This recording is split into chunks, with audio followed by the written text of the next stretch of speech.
Hello everyone. तो आज हम एटमॉस्फेयर एंड क्लाइमेट जो हमारा जियोग्राफी का चैप्टर सेकंड है। इस बार आपकी जियोग्राफी खत्म हो जाएगी क्लास 9 की। उसमें हम पार्ट सेकंड पे आ चुके हैं। पार्ट फर्स्ट हमने generally various amount of gas जो हमारे नाइट्रोजन सॉरी एटमॉस्फेयर के अंदर है उसके बारे में डिस्कस किया था। अब पार्ट सेकंड में हम जनरली लेयर्स के बारे में डिस्कस करेंगे कि हमारा ट्रोपोस्फियर क्या है, स्ट्रेटोस्फियर क्या है, मेसोस्फियर क्या है, थर्मोस्फियर क्या है और एक्सोस्फियर क्या है। फिर हमारा प्लेन किस लेयर में उड़ता है, या हमारे जो एस्ट्रॉइड्स हो जाए कि तुम्हारे मेट्यूर्स जो होते हैं उनका वो किस लेयर में हमको ज़्यादा देखने को मिलते हैं। और उसके बाद जहाँ कौन सा ऐसा लेयर है जहाँ पे हाई टेम्परेचर है, हाई ह्यूमिडिटी और मतलब बहुत ज़्यादा वार्म एरिया है, या बहुत ज़्यादा क्लाउडी एरिया के कौन से हम लेयर को बोलते हैं, या कहाँ पे हम अरोरा बोरियोलिस और अरोरा ऑस्ट्रलिस ऐसी कुछ लाइट हमको देखने को मिलती है, वो कहाँ-कहाँ है। फिर एक्सोस्फीयर क्या है, फिर एक्सोस्फीयर के बाहर क्या है, यूनिवर्स आ जाता है, क्या आता है, उस बारे में डिस्कस करेंगे। और इतना ही आज लेयर्स के बारे में डिस्कशन होगा। लेयर्स में हम जनरली अभी 3 लेयर्स के बारे में डिस्कस करेंगे, ट्रोपोस्फीयर, स्ट्रेटोस्फीयर और मेसोस्फीयर। उसके बाद इन 3 लेयरों को डिस्कस करने के बाद, समझाने के बाद, उसके बाद उससे रिलेटेड 10 क्वेश्चंस भी करेंगे, क्योंकि क्वेश्चंस करना बहुत ज़रूरी है। आप जो टॉपिक पढ़ो उसके लिए उससे रिलेटेड तुरंत क्वेश्चन करो, क्योंकि तुरंत क्वेश्चन से पता चलता है कि तुमने लेक्चर कितने कंसंट्रेशन से देखा, 100% कंसंट्रेशन से देखा या कम से देखा। अगर कम से देख रहे हो तो जो तुम 10 क्वेश्चन होगा उसमें से 5 ही लगा पाओगे। फुल कंसंट्रेशन से देखोगे तो 10 में 10 कर पाओगे। उससे क्या होगा, तुम्हारी थिंकिंग एबिलिटी स्ट्रांग होगी और चीज़ों को रिकॉल सही से कर पाओगे, क्योंकि तुरंत पढ़े तुरंत क्वेश्चन। ठीक है, तो शुरू करते हैं एटमॉस्फेयर एंड क्लाइमेट का। ठीक है, तो स्टार्ट करते हैं। तो व्हाट इज एटमॉस्फेयर, मैंने तुमको पहले बता दिया था हमारा एटमॉस्फेयर क्या होता है। एटमॉस्फेयर जल्दी हम बोलते हैं ब्लैंकेट ऑफ एयर।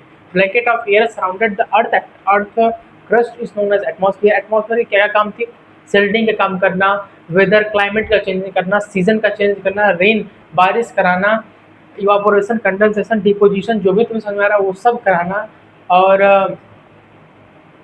और हमारे अर्थ का टेम्परेचर मेंटेन रखना, और कौन सी गैसेस जो हार्मफुल है, जो हमारी ग्रीन हाउसेस गैसेस होती हैं, उनको स्टोर करके रखना ताकि हमारे अर्थ का टेम्परेचर बना रहे।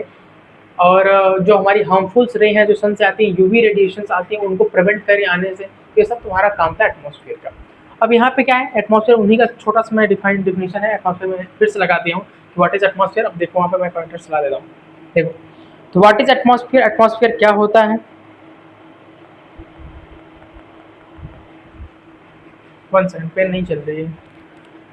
व्हाट इज एटमॉस्फेयर, फिर से अब तो देखते रहिए स्लाइड में, मैं पेन सही कर दूँ।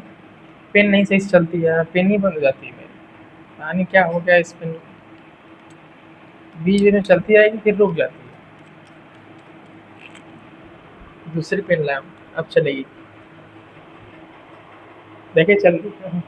व्हाट इज एटमॉस्फेयर, एटमॉस्फेयर क्या है, मैंने तुम्हें बताया कि एटमॉस्फेयर क्या है। Atmosphere has a layered structures. चलिए मैंने एटमॉस्फेयर के बारे में बता दिया तुमको। अब इसमें कुछ बताया जा रहा है कि एटमॉस्फेयर क्या है, एक लेयर्ड स्ट्रक्चर से। Atmosphere various amount of gases से बनी हुई है और वेरियस अमाउंट ऑफ लेयर्स से भी बनी हुई है। ठीक, तो गैसेस हमने देख चुके थे, अब हम लेयर्स के बारे में डिस्कस करेंगे जिससे हमारी एटमॉस्फेयर बना हुआ है। तो एटमॉस्फेयर में बहुत सारे लेयर्ड स्ट्रक्चर्स आती हैं, बहुत सारे इसमें लेयर स्ट्रक्चर होते हैं। जैसे these layer are based on the change in temperature density with increasing altitude.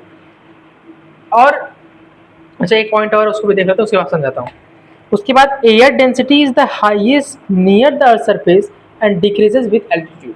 क्या बोल रहा है इस कहानी सुनो। कहानी ये बोल रहा है, ये हमसे क्या बोल रहे हैं, ये हमसे बोल रहे हैं कि हमारा जो अर्थ एटमॉस्फेयर है वो लेयर्ड स्ट्रक्चर है।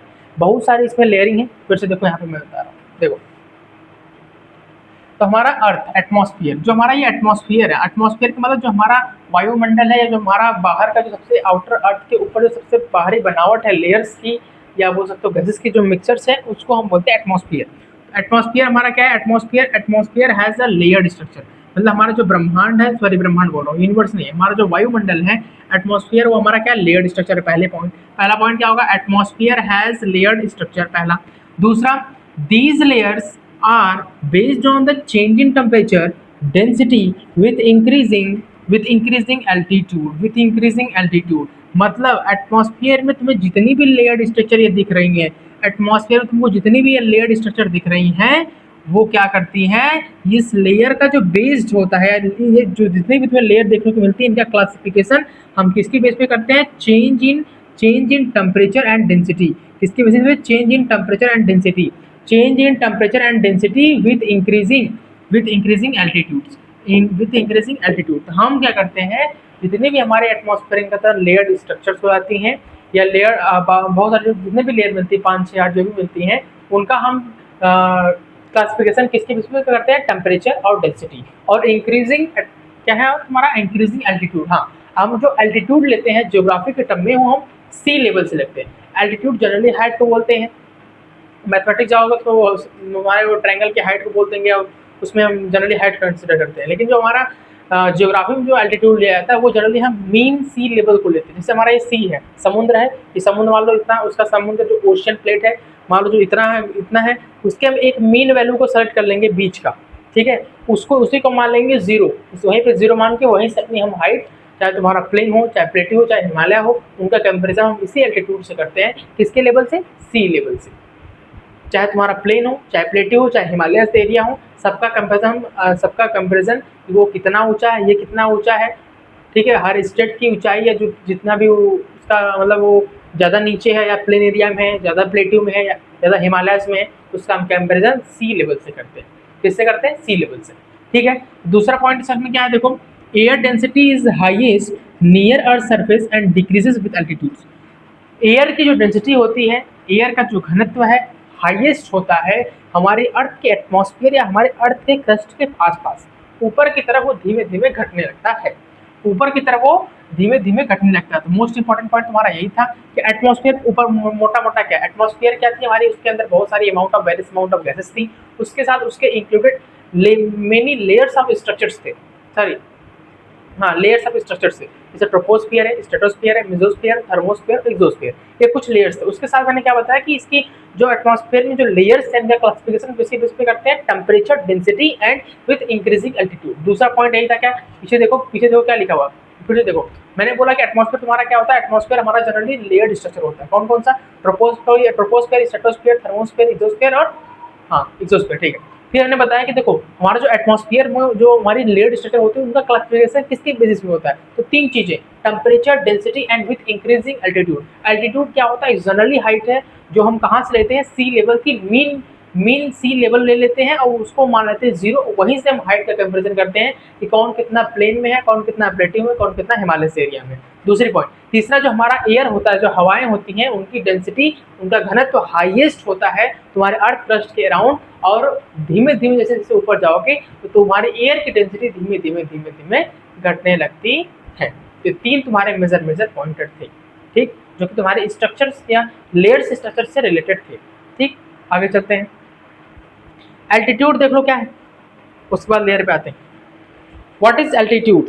एल्टीट्यूड की डिफिनेशन अगर हम देखें तो एल्टीट्यूड का मतलब होता है हाइट ऑफ अ प्लेस, किसी भी एक जगह का, कोई भी जगह हो सकती है, वो प्लेन हो सकता है, तुम्हारा घर हो सकता है, प्लेटी हो सकता है, हिमालय हो सकती है, वर्ल्ड के किसी भी कोने चले जाओ, वो तुम्हारी एक जनरली हाइट या हाइट ऑफ प्लेस मतलब उस जगह की, मतलब जैसे मान लो ये मैं लिया हूँ, ये कितनी ऊपर, कितना ऊपर है, कितना ऊपर है, मैं टेबल के कंपेरिजन में बता सकता हूँ कि हाँ ये 4 फीट 5 फीट ऊपर होगा। उसी तरह हम किसी स्टेट का हो सकता है तो कितना हाई है, या किस मान लो हम अपने माउंटेन पीक की कंपेरिजन करने लगेंगे कि वो कितना ऊंचा है, किससे हम कंपेरिजन करें, जैसे माउंट एवरेस्ट की जो हाइट होती है वो 8848 होती है, तो मैंने उसका कंपेरिजन कहाँ से हुआ है? सी लेवल से। सी लेवल से हमने कंपेयर किया कि हाँ इतना ऊंचा होगा तो हिमालय बोलेंगे, और इतना ऊंचा होगा तो प्लेन बोलेंगे, और इतना ऊंचा होगा तो प्लेटी बोल देंगे। उसकी कंपेरिजन कहाँ से करते हैं? एल्टीट्यूड कौन सा होता है जियोग्राफिक टर्म में? वो होता है मीन सी लेवल, जिसको हम 0 कंसिडर करके वहाँ पे ऊपर की तरफ उसका हाइट मेजर कर लेते हैं, ठीक। दूसरा, यहाँ पे ये MSL क्या है? ये हमारा है मीन सी लेवल, जिसको हम कंसिडर क्या करते हैं? 0। हम मीन सी लेवल को 0 मीटर कंसिडर करके फिर वहां से अपनी हाइट का कंपेरिजन करते हैं। दूसरा पॉइंट था। तीसरा क्या है? मेजर्ड इन मीटर और फीट। हम इसको फीट में कर लो, मेजर या तो मीटर में कर लो, कोई दिक्कत नहीं, ठीक है, जिसमें तुमको करना है उसमें कर लो। तो जनरली मैंने तुमको यह बताया कि एल्टीट्यूड तुम्हारा क्या होता है, फिर देख लो क्या है एल्टीट्यूड। तो एल्टीट्यूड हमारा क्या है? वो हाइट ऑफ प्लेस है, उस जगह का हाइट है, जो भी तुम्हें जो भी जगह कंसिडर करना है उसको कंसिडर कर लो, उसका हाइट है, कहाँ से? मीन सी लेवल से। दूसरा, मीन सी लेवल को हम जनरली 0 कंसिडर करते हैं, 0 मीटर, और इसका मेजरमेंट अगर देखें तो या तो मीटर या तो फीट ले सकते हो, ठीक है। एल्टीट्यूड तुम्हारा यहाँ पे खत्म हो गया। उसके बाद आते हैं हम अपने फर्स्ट लेयर पे। फर्स्ट लेयर जो हमारी है वो है तुम्हारी ट्रोपोस्फियर। ट्रोपोस्फियर हमारी सबसे आउटर मोस्ट नहीं बोलोगे इसको, सबसे स्मॉल लोअरेस्ट या जो हमारे अर्थ क्रस्ट से सबसे पास में होती है उसी को बोलते हैं ट्रोपोस्फियर। इसकी जो मैक्सिमम एक्सटेंट होती है वो 12 किलोमीटर होती है। इसमें जनरली चीज़ें तुमको मॉइस्ट देखने को मिलेंगी क्योंकि अर्थ के पास होता है, चीज़ें हमेशा पोल्यूशन हो रहा है, बहुत सारी चीज़ें हो रही है, CO2 गैस, हाइड्रोजन और various amount of gases, volcanic eruption हो रहा है तो नाइट्रोजन, NO2, SO2 बहुत सारे गैसेस निकल रही हैं, तो वो सब ऊपर की तरफ जाती है तो जनरली वार्म देखने को मिलता है। अब हम इसके बारे में तो डिस्कस करते हैं। देखो, तो ट्रोपोस्फियर की अगर हम बात करें तो ट्रोपोस्फियर जो होता है वो एकदम पास होता है, अर्थ क्रस्ट के एकदम पास वाली जो लेयर होती है वो होती है तुम्हारी ट्रोपोस्फियर। अर्थ क्रस्ट मतलब समझ रहे हो, अगर ये पूरा हमारा गोला एक पृथ्वी है उसके एकदम जहाँ हम खड़े हैं इसके ऊपर ट्रोपोस्फियर, फिर स्ट्रेटोस्फियर, फिर मेसोस्फियर, फिर थर्मोस्फियर, फिर एक्सोस्फियर। तो हमारी जो एकदम पास वाली लेयर है ह्यूमन के पास हो, ह्यूमन लाइफ या हमारी अर्थ क्रस्ट के एकदम पास वाली जो लेयर है उससे बोलते हैं ट्रोपोस्फियर।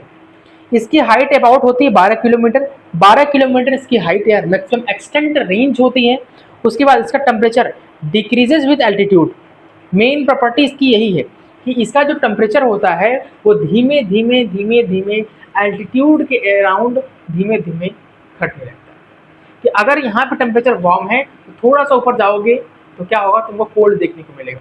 तो जैसे जैसे तुम कुछ हाइट तक जाओगे तो हमेशा तुमको 1 डिग्री टेम्परेचर तुम्हारा घटते हुए देखने को मिलेगा। अगर यहाँ पे 36 है तो ऊपर धीमे से 35 हो जाएगा, फिर 34, 32 ऐसे होते होते फिर कहीं ऊपर जाओगे तो फिर जहाँ पे तुम्हें जो क्लाउड्स दिखते हैं ना, क्लाउड्स तुम्हारे एक तरह से वो हो जाते हैं, बोल सकते हो फ्यूज हो जाते हैं, फ्रीज हो जाते हैं।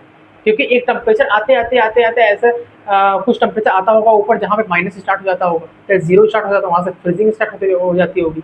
फिर वही तुम्हारी जो क्लाउड का फॉर्मेशन हो जाता है, जब वो तुम्हारे डिफरेंस अमाउंट ऑफ गैसेज जो थी तुम्हारी तुम्हारे सॉलिड वेस्ट थे, पॉल्यूटेंट थे, वो सब जाके एक जगह इकट्ठा हो जाते हैं और ऊपर उस टेम्परेचर जाके फ्रीज हो जाएंगे।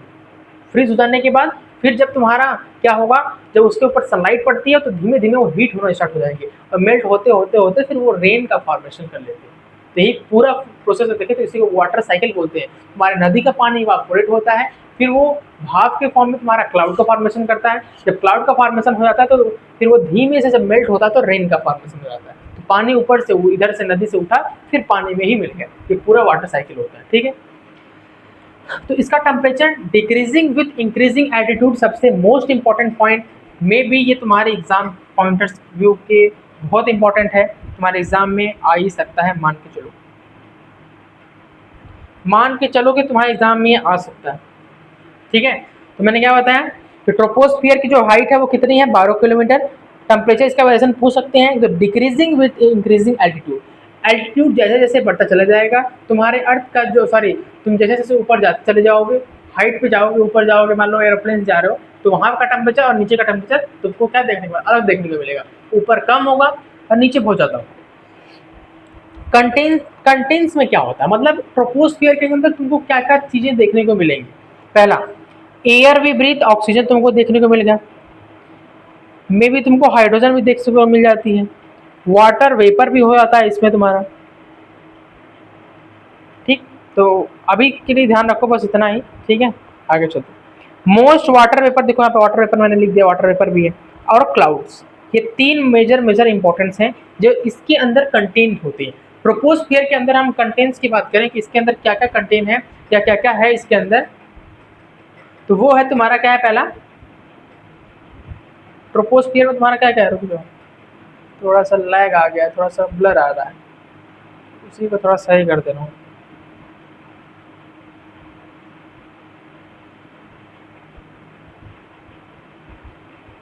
अब ठीक, अब क्लीन आ गया होगा, ठीक।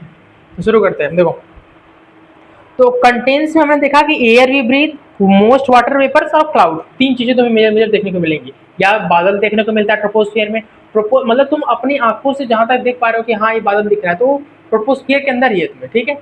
जो तुम्हारे एयर वी ब्रीथ, जो हमारे सांस ले रहे हैं, ऑक्सीजन हो गया तुम्हारा, हाइड्रोजन हो गया, H2O वेपर हो गया, ये सब तुम्हारी क्या है, ये सब तुम्हारी ट्रोपोस्फियर के पार्ट है। Almost all weather phenomena occur here, troposphere में तुमको देखने को मिलता है रेनफॉल, फॉग और हेल। रेनफॉल देखने को मिल जाएगी तुमको, और तुमको क्या देखने को मिल जाएगा?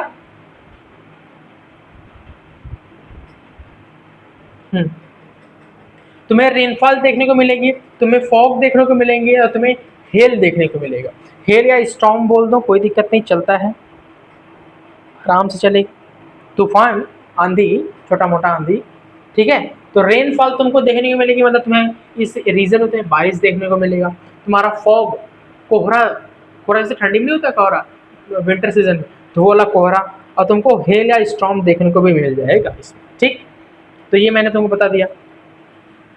Boundary with stratosphere is equal to tropopause.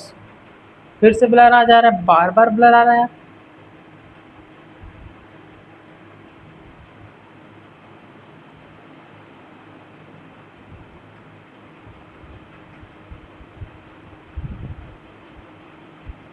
ठीक, अब सही है, ठीक है। Boundaries with stratosphere called tropopause, मतलब ट्रोपोस्फियर और स्ट्रेटोस्फियर के बीच में कहीं जगह होगी जहाँ पे ट्रोपोस्फियर स्ट्रेटोस्फियर से मिल रहा होगा, उस हम एरिया को क्या बोलते हैं, या उस लेयर को क्या बोलते हैं, उसे बोलते हैं ट्रोपोपॉज। और नाम से तुम्हें इफेक्ट पता चल जाना चाहिए कि ट्रोपोपॉज, पॉज का मतलब होता है रुक जाना। पॉज का मतलब क्या होता है तुम्हारा? पॉज का मतलब होता है स्टॉप हो जाना या रुक जाना, ठीक है, स्टॉप ही मान लो। जैसे वीडियो को पॉज करते हो ना, कि वीडियो मान लो तुम देख रहे हो, लेक्चर देख रहे हो, तो उसको पॉज करते हो, तो बीच में रोक देते हो, उसे बोलते हैं पॉज कर देना। तो ट्रोपोपॉज, ट्रोपोपॉज तुम्हारा एक ऐसी जो लेयर बोल सकते हो या बाउंड्री होती है जहां से तुम्हारा स्ट्रेटोस्फियर स्टार्ट होने लगता है। मतलब ट्रोपोस्फियर तुम्हारा खत्म, उसके बाद आया स्ट्रेटोस्फियर, उसके जहां से स्टार्ट होगा स्ट्रेटोस्फियर वहीं पे तुम्हें देखने को मिलेगा ट्रोपोपॉज, ठीक। अभी हम कीवर्ड्स के बारे में बाद में डिस्कस करेंगे, ठीक है। अब पहले मैं आ जाता हूँ ट्रोपोस्फियर, फिर से तुमको एक बार फिर से देखो क्या है ट्रोपोस्फियर। ट्रोपोस्फियर तुम्हारा क्या है उसको देख लो एक बार फिर से। देखो ट्रोपोस्फियर क्या है, देखो यहाँ पे है तुम्हारा ट्रोपोस्फियर। ट्रोपोस्फियर की जो हाइट होती है वो अबाउट होती है 22-12 किलोमीटर। उसके बाद टेम्परेचर वेरिएशन देखें, इसका टेम्परेचर कैसा होता है, डिक्रीजिंग विथ इंक्रीजिंग एल्टीट्यूड। दूसरी बात, तीसरा इसके अंदर क्या क्या चीजें कंटेंट थी, तुम्हारी ऑक्सीजन भी ब्रीथ जो हम सांस लेते हैं वो गैस थी तुम्हारी, और इसमें रेनफॉल हो रहा था, क्लाउड फॉर्मेशन हो रहा था, और क्या था इसमें क्लाउड फॉर्मेशन के बाद, हाँ, एल्टीट्यूड फिनोमिना, इसके अंदर रेनफॉल तुमको देखने को मिला था, हेल देखने को मिला, स्टॉर्म देखने को मिला, फॉग देखने को मिला। तो ये जितने भी वेरिएशन मैंने बताया वो सब ट्रोपोस्फियर की थी। ट्रोपोस्फियर सबसे लोवेस्ट लेयर है, सबसे नीचे वाली लेयर है, अर्थ का एकदम पास है। इसका टेम्परेचर अल्टीट्यूड के वेरिएशन के हिसाब से चेंज होता रहता है, और यहाँ पे रेनफॉल, फॉग, क्लाउड और ये सब तुमको देखने को मिलेंगे। और क्या तो देखने को मिलेगा, और क्या इसमें मैंने लिखा है, हाँ, last point, boundary boundaries with stratosphere known as tropopause. जहाँ पे ट्रोपोस्फियर खत्म होगा वहीं से जहाँ स्ट्रेटोस्फियर स्टार्ट हो उस पर एक बाउंड्री बनेगी, इसे बोलेंगे ट्रोपोपॉज। तो एक तरह से क्वेश्चन नहीं बनता है कि ट्रोपोस्फियर और स्ट्रेटोस्फियर के बीच की लेयर को क्या बोलते हैं, ट्रोपोपॉज बोल देते हैं, जहाँ पे वो खत्म हो जाते हैं, ठीक। कीवर्ड्स देख लो, कीवर्ड जो तुम अपने एग्जाम में मतलब आ गया तुम्हें लिख सकते हो साइड बाय साइड। ट्रोपोस्फियर आ गया तो क्या लिखोगे, अगर मान लो तुम्हें एकदम नहीं याद हो रहा, कुछ भी नहीं याद आ रहा ट्रोपोस्फियर में, बस यही लिख देना, troposphere is equal, troposphere heading डाल के लिख देना, lowest layer, weathering layer, most water vapours and temperature decreases. अगर ये भी लिख दोगे तो अगर 5 नंबर का क्वेश्चन होगा तो तुम्हें 2.5 तो दे ही देगा वो, ठीक, समझ रहे हो। अगर ये 5 मार्क्स में अगर ट्रोपोस्फियर लिखने का क्या मतलब ऐसा नहीं देखने को मिलेगा कि तुम्हें सिंगल ट्रोपोस्फियर से ही 5 नंबर का दे दे क्वेश्चन, बहुत होगा 2 नंबर का देगा, 2 नंबर का देगा तो यही बस यही वाली पॉइंट भी दोगे तो आराम से 1.5 मिल जाएगा, ठीक, समझ गए। तो एग्जाम में कीवर्ड्स ध्यान, इसलिए मैंने इसको भी लगा दिया ताकि तुम्हें अगर पूरा नहीं याद होता है ट्रोपोस्फियर भूल भी गए हो तो बस इतना ध्यान रहेगा कि लोवेस्ट लेयर होती है, वेदरिंग लेयर होती है, इसमें वेदरिंग होता है, और वेदर याद आएगा तो रेनफॉल, फॉग और हॉस्ट तुरंत याद है, सॉरी स्टॉर्म तुरंत याद आ जाएगा, और क्लाउड भी याद आ जाएगा वेदर से ही, ठीक है, रेनफॉल याद आ जाएगा और फॉग याद आ जाएगा, स्टॉर्म आ जाएगा, तो ये सब खटाखट उसमें लिख देना। उसके बाद वाटर वेपर आ जाएगा, वाटर वेपर आएगा तो ध्यान आएगा कि हम वहाँ रहते भी हैं तो कहीं कहीं ऑक्सीजन गैस भी यहाँ होते हो, ये भी लिख सकते हो। इसलिए मैंने ऐसे कीवर्ड बनाया जो तुमको लिंक करके याद हो जाएगा चीज़। और टेम्परेचर डिक्रीज, हमारा टेम्परेचर भी याद आएगा तो ये ध्यान आ जाएगा कि इसमें टेम्परेचर एल्टीट्यूड के साथ वेरी करता है, जैसे जैसे ऊपर जाता है टेम्परेचर घटता चला जाता है, तो ये भी तुमको याद हो जाएगा, इसलिए मैंने कीवर्ड ऐसा ही बनाया है, आते हैं दूसरे पे, स्ट्रेटोस्फियर। स्ट्रेटोस्फियर की हाइट जो होती है वो अप टू 50 किलोमीटर होती है। कितनी किलोमीटर होती है? 50 किलोमीटर। उसकी कितनी थी? 12 किलोमीटर। स्ट्रेटोस्फीयर की जो हाइट होती है वो होती है up to 50 kilometre. Ideal for aeroplanes because free from clouds, क्योंकि हमारे जो क्लाउड्स होते हैं वो तुम्हें स्ट्रेटोस्फीयर सॉरी ट्रोपोस्फियर में ही देखने को मिल जाते हैं। क्लाउड्स जितने तुम्हारे बादल होते हैं 12 किलोमीटर के अंदर ही देखने को मिलेंगे। इसकी जो हाइट होती है वो 50 तक होती है। हाँ 50 तक होती है। इसके अंदर तुम्हें क्लाउड नहीं देखने को मिलता, इसलिए जो तुम्हारी एरोप्लेन चलती है तो वो इस एरिया में चलती है जहाँ पे क्लाउड ना हो, क्योंकि अगर क्लाउड होगा तो आगे तुम्हें डिस्टर्बेंस नहीं दिखेगी। मान लो कोई यहाँ पे एरोप्लेन क्रैश होने की बहुत चांसेस हो जाते हैं।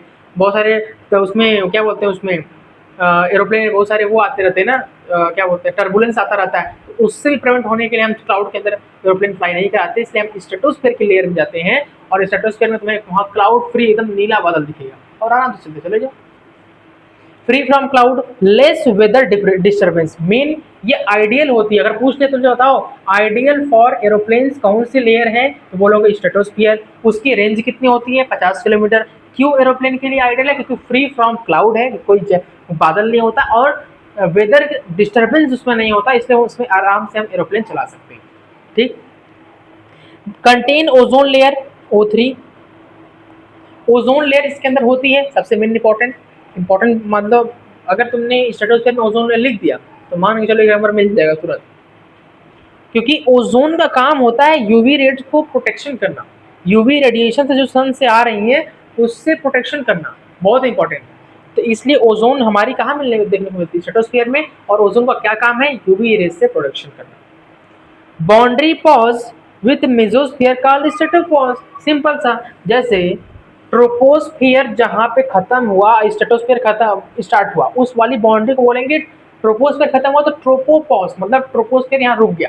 ठीक है। स्ट्रेटोस्फियर जहां तक गया 50 किलोमीटर के बाद, स्ट्रेटोस्फियर के बाद मेसोस्फीयर स्टार्ट होगा। तो स्ट्रेटोस्फियर यहाँ तक 50 तक आ गया, उसके बाद मेसोस्फीयर स्टार्ट होगा। तो जहां पे स्ट्रेटोस्फियर खत्म हुआ उसे क्या बोलेंगे? स्ट्रेटोपॉज। नाम से पता चल रहा है। जहां से तो ट्रोपोस्फियर उड़ते उड़ते आया 12 किलोमीटर तो रुक गया, तो यहाँ पे होगा ट्रोपोपॉज। फिर यहाँ से स्ट्रेटोस्फीयर स्टार्ट, स्ट्रेटोस्फीयर ऊपर गया 50 तक, उसके बाद जब 50 तक पहुंच गया यहाँ पे स्ट्रेटोस्फीयर रुक गया, साइलेंट होगा, ऐसे रुक गया, लेयर इसके ऊपर नहीं जाएगी, जिसे बोलेंगे स्ट्रेटोपॉज। फिर इसके बाद मेसोस्फीयर, फिर मेसोपॉज, फिर थर्मोस्फीयर, थर्मोपॉज, फिर लास्ट में एक्सोस्फीयर। समझ गए? तो इसके भी कीवर्ड्स बता रहा हूँ, पहले सुन लो फिर से एक बार। ट्रोपोस्फियर 12 किलोमीटर, इसके अंदर तुम्हारे rainfall, cloud formation, rain, host, storm सब देखने को मिल जाता है। इसके अंदर एरोप्लेन नहीं चलती जनरली। और तीसरी चीज मैंने क्या बताया था तुमको, ट्रोपोस्फियर में बताया था कि इसकी जो बाउंड्री होती है यहाँ पे स्ट्रेटोस्फियर स्टार्ट होता है उसे बोलते हैं ट्रोपोपॉज बोल देते हैं, यहाँ तक ट्रोपोपॉज तुम्हारा खत्म हो गया। उसके बाद आता है, हाँ इसमें एक चीज और बच गया कि तुम्हारी इसमें temperature variation decreasing with altitude. जैसे जैसे ऊपर जाओगे वो एल्टीट्यूड के साथ टेम्परेचर उसका घटते रहता है धीमे धीमे धीमे। उसके बाद मैंने बताया कि बताओ स्ट्रेटोस्फीयर क्या है। स्ट्रेटोस्फीयर तुम्हारा जो ऑप्टिमम मैक्सिमम रेंज होती है वो 50 किलोमीटर होती है। स्ट्रेटोस्फीयर में ये आइडियल फॉर एरोप्लेन होता है। क्यों एरोप्लेन के लिए होता है? क्योंकि यहाँ पे मेन कारण cloud free and weather disturbance से बचना। क्लाउड फ्री, बादल नहीं होगा, वेदर डिस्टर्बेंस नहीं होगा, कहानी खत्म। बस इतना ही चाहिए एरोप्लेन चलाने के लिए। तीसरी चीज यहाँ पे क्या होती है स्ट्रेटोस्फीयर में, और क्या होता है, हाँ स्ट्रेटोस्फीयर जहाँ पे एंड होता है उसे बोलते हैं स्ट्रेटोपॉज, वहां से तुम्हारा मेसोस्फीयर स्टार्ट हो जाता है। ठीक। और इसमें मेन इंपॉर्टेंट स्ट्रेटोस्फीयर में तुम्हें क्या देखने को मिलेगा? ओजोन लेयर देखने को मिलती है। Presence of ozone layer which prevent us from the UV rays which emitted from the sun. मतलब ऐसी रेज जो तुम्हारे सन से आ रही है, जो अल्ट्रा वायलेट जैसे उसे यूवी रेज बोलते हैं, जो हमारे स्किन या ह्यूमन लाइफ के लिए हार्मफुल हो सकती है, उसको ओजोन क्या करती है? प्रिवेंट करती है, अंदर नहीं आने देती। वो कहाँ प्रेजेंट होती है? तुम्हारे स्ट्रेटोस्फीयर के अंदर। जहाँ पे स्ट्रेटोस्फीयर रुक जाती है उसे बोलते हैं स्ट्रेटोपॉज। कहाँ पे रुकती है? तो स्ट्रेटोस्फीयर जहाँ पे रुकता है और जहाँ पे मेसोस्फीयर स्टार्ट होता है उसके बीच में एक लेयर बनती है स्ट्रेटोपॉज। ऑप्टिमम मैक्सिमम रेंज इसकी कितनी होती है? 50 किलोमीटर। खत्म। अब लास्ट वाले पे आते हैं मेसोस्फीयर। फिर आज के टॉपिक को करते हैं खत्म, क्योंकि हमें क्वेश्चन भी करना है। कीवर्ड देख लो, मैंने तुमसे पहले बताया था सबसे मोस्ट इंपॉर्टेंट जो तुम्हारा स्ट्रेटोस्फीयर के लिए है वो यही है, aeroplane fly here, UV protection, ozone layer and 50 kilometre range. इतना अगर लिख दिए तो अगर तुम्हारा 4 नंबर का क्वेश्चन है तो तुम्हें 2 नंबर तो आराम से मिल जाएगा। 4 नंबर क्वेश्चन आराम से 2 नंबर मिल जाएगा, या 2.5 भी मिल सकता है, क्योंकि तुम्हें मेजर पॉइंटर्स लिखे हैं कि ओजोन लेयर मिलती है सबसे बढ़िया, क्यों क्यों बढ़िया क्यों है? क्योंकि यूवी प्रोटेक्शन कर देता है, ये तुम्हारा एक पॉइंट में हो जाएगा। उसके बाद तुम एरोप्लेन फ्लाई कर सकते हो। अब इसी से लिंक आएगा कि एरोप्लेन फ्लाई क्यों कर सकते हैं, क्योंकि यहाँ पे क्लाउड नहीं होता, विद डिस्टर्बेंस नहीं होता। Up to 50 kilometre, maximum range 50 kilometre होती है, तो जनरल से बात है, याद कर लोगे।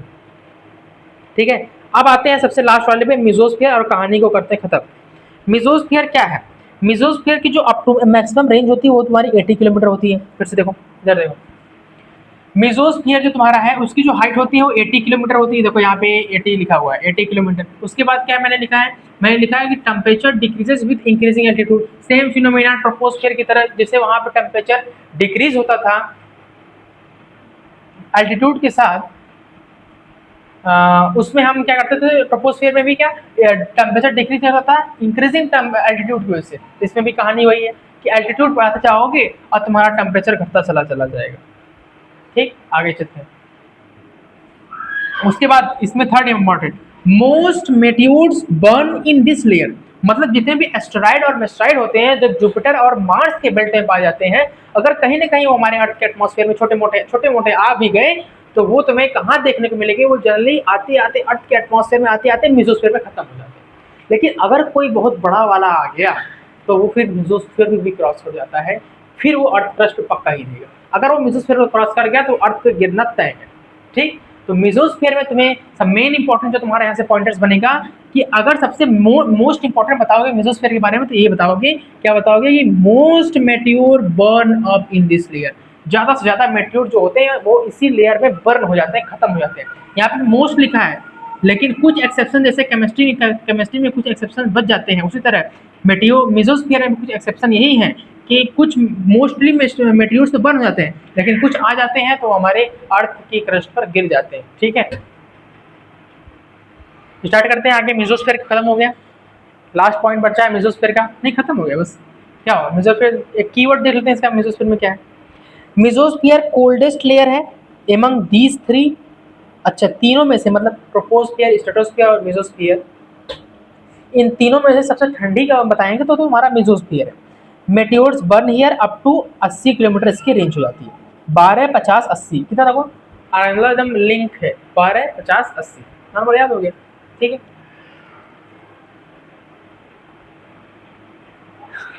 12, 50, 80 खत्म हो गया यहाँ पे कहानी मिजोस्फीयर। इसके बाद क्वेश्चन है, तो पहले एक बार तुम फिर से मिजोस्फीयर देख लो। मिजोस्फीयर मैंने क्या बताया, मैं तुम मिलाओ। मिजोस्फीयर मैंने बताया कि इसकी जो रेंज होती है वो 80 किलोमीटर होती है। मिजोस्फीयर में सबसे मोस्ट इंपॉर्टेंट मेटियोर्स यहाँ जनरली बंद कर जाते हैं, और किसी चीज क्या होता है सबसे ठंडा होता है, खत्म। तो ये मिजोस्फीयर कोल्डेस्ट है एमंग दी थ्री लेयर्स, और इसके अंदर अप टू 80 किलोमीटर इसका रेंज होता है। और मिजोस्फीयर जो तुम्हारी होती है इसके अंदर मेटेरियल बंद हो जाता है, खत्म हो जाता है। ठीक है, तो यहाँ तक तुम्हारा 3 लेयर खत्म हो गए, ट्रोपोस्फीयर, स्ट्रेटोस्फीयर, मिजोस्फीयर। इतना ही बस याद कर लो और एग्जाम में कहानी खत्म हो जाएगी। ठीक है, इस बार इंपॉर्टेंट, अगर इसके बाद भी कुछ करना है तो आप एनसीईआरटी पढ़ सकते हो, अपने से मिलाओगे तो ये मिलेगा। अब क्वेश्चन कर लेते हैं और कहानी खत्म करते हैं। Question number first, the atmosphere is divided into different layer based on their changes. बताओ, मैंने किसने बताया था, पहले ही हेडिंग लगाया था मैंने कि जो हमारा एटमॉस्फियर है वो तुम्हारा किसके बेसिस पे डिवाइड होता है इन 5 लेयर में, troposphere, stratosphere, mesosphere, thermosphere, exosphere. किसके बेसिस से मैंने बताया था, किसके बेसिस से, उसमें ऑप्शन में ढूंढो। रेनफॉल, ह्यूमिडिटी नहीं, मैंने ये नहीं बताया था। कलर, प्रेसिपिटेशन नहीं। टेम्परेचर एंड डेंसिटी बताया था, ऑप्शन नंबर बी। तो पहला क्वेश्चन का ऑप्शन नंबर बी हो जाएगा। अगर फुल कंसंट्रेशन से वीडियो देख चुके हो यहाँ तक तभी क्वेश्चन करना, मत करना, नहीं सब भूल जाएगा। तो पहले फुल कंसंट्रेशन से छोटा पार्ट था, इसको कंसंट्रेशन से देखो, उसके बाद जैसे ही क्वेश्चन करोगे सब खत्म हो जाएंगे, मतलब सब क्वेश्चन खत्म हो जाएंगे, 10 के 10 तुरंत। The height of place above the mean sea level is called. Mean sea level को हम 0 मीटर कंसिडर करते हैं, ये हमारी सी से कंपैरिजन होती है, उसे हम क्या बोलते हैं, एल्टीट्यूड। तो मीन सी एबव, मतलब एबव मीन सी लेवल को यहाँ पे हम 0 करते हैं, उसके ऊपर जो भी हाइट लेंगे उसे एल्टीट्यूड बोल देंगे। Question number third, which layer is the lowest layer of atmosphere. सबसे पास में या सबसे छोटी या सबसे नजदीक वाली लेयर जो 12 किलोमीटर वो हमारे ट्रोपोस्फियर है, option number C. Question number 4, the average height of troposphere is क्या होता है, बताओ। जस्ट मैंने बताया 12 kilometre, stratosphere 50 kilometre, troposphere, mesosphere 80 kilometre, खत्म। मेसोस्फियर में मेटीरियल्स मिलते हैं, स्ट्रेटोस्फियर में तुम्हारे एरोप्लेन चलती है, सब कुछ फ्री होता है, ओजोन में रिसीव मिलती है। ट्रोपोस्फियर में तुम्हारे 12 किलोमीटर का होता है, इसमें रेनफॉल, क्लाउड फॉर्मेशन सब कुछ देखने को मिल जाता है, और तुम्हारा एरोप्लेन इसमें नहीं चलता, सॉर्टेड। इतना फास्ट याद होना चाहिए, 12 kilometre, option number B. Question number 5, nearly all weather phenomena, अगर कहाँ सारे वेदरिंग फिनोमेना हो रहे थे, क्यों एरोप्लेन ट्रोपोस्फियर में नहीं चलती है? क्योंकि यहाँ पे भिड़ जाएंगी, क्रैश हो जाएगा, पता चला एक एरोप्लेन ऊपर से आएगा, बादल में दिखा नहीं क्रैश हो गई। वो भले वो सिस्टम अलग होता है कि उसमें रडारिंग सिस्टम होती है कि आप बादल को भी ट्रेस करके आप चेक कर सकते हो कि हाँ यहाँ पे इस लेन में एरोप्लेन आ रही है। मैं समझाने के तरीके से बता रहा हूँ कि क्यों इसमें नहीं चलती जनरली, कि यहाँ पे वेदरिंग डिस्टर्बेंस भी होता है, कुछ टर्बुलेंस आने लगती है, तुम्हारी प्लेन ऑटोमेटिक हिलने लगेगी ऐसे, ठीक है। तो उससे बचने के लिए और क्लाउड फ्री होने के लिए हम इसका यूज करते हैं। क्या इसका यूज करते हैं? स्ट्रेटोस्फेयर का, ट्रोपोस्फेयर का यूज नहीं करते जनरली, ठीक है। तो नियरली ऑल वेदर फिनोमेना कहाँ देखने को मिलेंगे? चाहे तुम्हारा रेन हो, क्लाउड हो, सब कुछ फॉर्मेशन तुम्हारा ट्रोपोस्फियर में हो जाएगा। Option number B, option number C, sorry. Question number 6, the boundary between troposphere and stratosphere क्या बोलते हैं? मैंने पहले बताया था, ट्रोपोस्फियर जहां पे खत्म होगा और स्ट्रेटोस्फियर जहां से स्टार्ट होगा। ट्रोपोस्फियर जहां से खत्म होगा, स्ट्रेटोस्फियर जहां से स्टार्ट होगा। ट्रोपोस्फियर जहां खत्म होगा, स्ट्रेटोस्फियर जहां स्टार्ट होगा, उसके बीच में एक लेयर बनती है, बाउंड्री बनती है, उसे बोलते हैं ट्रोपोपॉज। उसी तरह स्ट्रेटोस्फियर जहां खत्म होगा, मेसोस्फियर जहां स्टार्ट होगा, स्ट्रेटोस्फियर जहां खत्म होगा, मेसोस्फियर जहां स्टार्ट होगा, स्ट्रेटोस्फियर जहां खत्म होगा, मेसोस्फियर जहां स्टार्ट होगा, उसके बीच में बाउंड्री बनती है, उसे बोलते हैं स्ट्रेटोपॉज। उसी तरह यहाँ पूछा है, ट्रोपोस्फियर जहाँ खत्म होगा, स्ट्रेटोस्फियर जहाँ स्टार्ट होगा, उसके पीछे बाउंड्री को बोलते हैं स्ट्रेटोपॉज, सॉरी ट्रोपोपॉज। तो tropopause option number B. Question number 7, ozone layer is found in, ozone कहाँ मिलेगी? स्ट्रेटोस्फियर में मिलेगी, वही यूवी प्रोटेक्शन कर देती है हमारी। एरोप्लेन नहीं चलती है तुम्हारी क्योंकि क्लाउड नहीं है, डिस्टर्बेंस नहीं है, आइडियल फॉर क्लाउड होती है लेयर, 50 किलोमीटर रेंज होती है, खत्म, stratosphere, option number C. Question number 8, why is the stratosphere ideal for flying? हो पिछले क्वेश्चन, बताओ बताओ, स्ट्रेटोस्फियर क्यों होता है आइडियल? आइडियल क्यों होता है एरोप्लेन चलाने के लिए? Because it is highly rain, no भाई साहब, highest temperature, no maximum oxygen नहीं, it is free from cloud weather disturbance, option number B. Cloud नहीं होता, वेदर में डिस्टर्बेंस नहीं होता, आराम चलाओ, कोई दिक्कत नहीं। इसलिए जनरली हम जो हमारे जो पायलट होते हैं, जो हमारे स्टार्टिंग वाले होते हैं, जो सीख रहे होते हैं, उनको हम स्ट्रेटोस्फियर में ही भेजते हैं जनरली, या तो पहले ग्राउंड पे चला लेंगे, उसके बाद जब ट्रेनिंग हो जाता है तो वो स्ट्रेटोस्फियर में जाते हैं ताकि वहाँ पे क्लियर एटमॉस्फेयर मिले, आराम चला सकें। अब क्लाउड में चला दिए, अभी स्टार्टिंग अभी समझ नहीं पाए रडार क्या सिस्टम कैसे चलता है, आगे आगे कहीं बिड़ा दिए, कैसे हो गया, ठीक। Option number B. Question number 9, most meteor कहाँ बन होते हैं? मेसोस्फियर, सिंपल सा ऐसे भी नाम आ सकते हो, मेसोस्फियर मेटियोर, यम से भी स्टार्ट होता है, यम से भी, तुम एक पॉइंट तो ऐसे याद हो गया। मेसोस्फियर में क्या क्या होता है? मेसोस्फियर की रेंज 80 किलोमीटर होती है, और दूसरा ऐसा क्लाइमेट बहुत ठंडा होता है, और तीसरा यम नाम है, मेसोस्फियर यम से स्टार्ट होता है, तो मेटियोर इसी में आया होगा, तो मेटियोर मोस्टली सिंपल होता है, खत्म। 3 पॉइंटर्स मैक्सिमम इंपॉर्टेंट। तो मोस्ट मेटियोर तुम्हारे कहाँ बर्न हो जाते हैं? मेसोस्फियर में, option number C. Question number last, 10th question आ गए, सबसे लास्ट क्वेश्चन आज का। As altitude increases in troposphere the temperature decreases, sorry decreases बोल रहा हूँ, हाँ डिक्रीजेज तो होगा, सॉरी, हाँ सही सही ठीक है, पहला जो बोला वही सही है, इंक्रीजेज नहीं होगा, बाबू सही समझ में गए, इंक्रीजेज नहीं डिक्रीजेज हो जाएगा, समझ गए, इंक्रीज नहीं क्या हो जाएगा, डिक्रीजेज हो जाएगा। जैसे जैसे एल्टीट्यूड बढ़ता चला जाएगा, तुम्हारे टेम्परेचर में डिक्रीजेस देखने को मिलेगा, नीचे टेम्परेचर बहुत हॉट होगा और ऊपर तुम्हारा टेम्परेचर कूल हो जाएगा, ऑप्शन नंबर सी, ठीक है। तो आगे सबसे लास्ट टॉपिक पे, तो मिलते हैं फिर किसी नेक्स्ट वीडियो में, नेक्स्ट से क्या, तब तक के लिए ओके बाय, थैंक यू, जय हिंद, जय भारत।